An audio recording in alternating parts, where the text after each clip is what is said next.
Ese umuntu aje akakubwira ngo kubera usuka uzoja mu muriro yoba abeshe? Mbega ibi vyanditse he muri Bibiliya? Petero igice ca 3 ku murongo wa 3 n'umurongo umaze kwigishaho cane mu masengero. Hariho bamwe bavuga ati ngo uyu murongo usigura ko gusuka imishatsi ari icaha. Abandi bakavuga ko yari impanuro Petero yariko aratanga.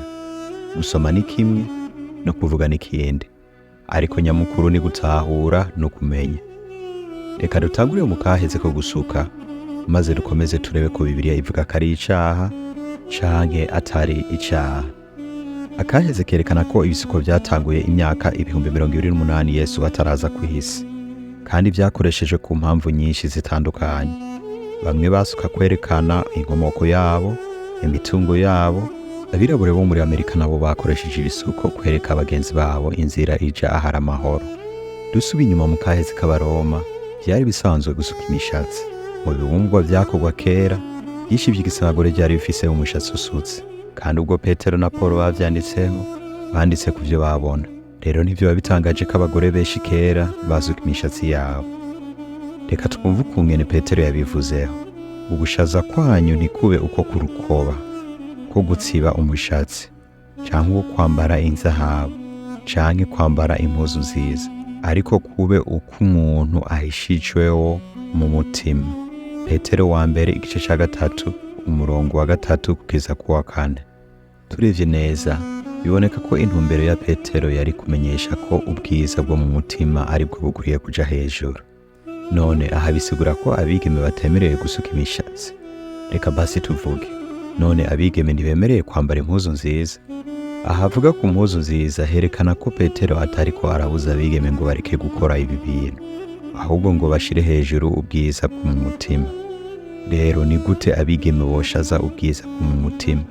Petero yavuze uti, bagamburukira abagabo babo nk'uko Sara yumvira Aburahamu. Ndakunze ukungene Petero yakoresheje Sara kuduha akarorero. None burya Sara yarasutse umushatsi wiwe, yarambaye zahabu canke impuzu nziza?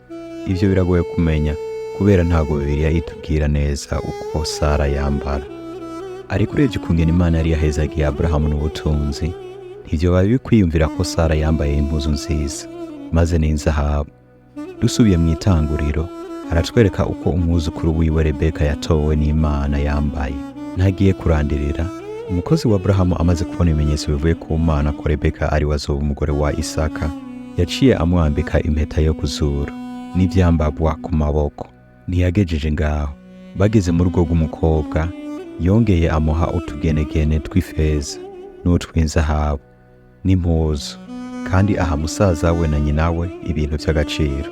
Rebeka yatowe n'Imana kuba umugore wa Isaka kubera ubwiza bwo mu mutima. Maze umukozi wa Aburahamu aha Rebeka ivyo gushaza ku mubiri. Amuha impeta yo ku zuru, ivyambagwa ku maboko, utugenegene tw'ifeza n'utw'inzahabu, hamwe n'impuzu. Isomo imwe iva muri iyi nkuru ya Rebeka hatwereka ko dukwiye gushaza ubwiza bwo mu mutima. Maze nitwashaka gushaza ubwo ku mubiri, tubikore, ariko tubikore dufise intumbero nziza. Imana ireba mu mutima, abantu bakareba inyuma ku mubiri. Rero dusuba inyuma kuri ca kibazo. Umva ko gusuka umushatsi no kwambara impuzu nziza kari icaha?